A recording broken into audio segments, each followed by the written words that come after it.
स्वच्छंदपणा येण्यासाठी संस्कारांची पाळंमुळं खोलवर रुजलेली असावी लागतात. विचारांचा पाया भक्कम असावा लागतो. कोण काय म्हणेल पेक्षा मला हे योग्य वाटतं का हे महत्वाचं असतं. मिळालेल्या म्हणण्यापेक्षा मिळवलेल्या स्वातंत्र्याचा योग्य उपयोग आणि आपणच आपल्या सीमा सीमित कराव्या लागतात. आदर सन्मान दिल्याने मिळतोही आणि वाढतोही हे जाणावं लागतं. नैतिक नीतिमूल्य जपत स्वतःचं अस्तित्व राखावं लागतं. आपलं वागणं हे पारदर्शी आणि प्रामाणिक असावं लागतं.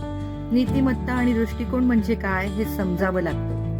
आत्मविश्वासानं आपल्या तत्वांच्या वाटेवर चालावं लागतं. मानवतेच्या मानसिक भावनेतून सदैव जागृत असावं लागतं. साधन आणि साध्य यातील तफावत समजावं लागतं. अंतिम सत्य काय हे जाणावं लागतं आणि आपले व्यक्तिमत्व हे विचारांचं, कर्मांचं व वागण्याचं प्रतिबिंब असतं.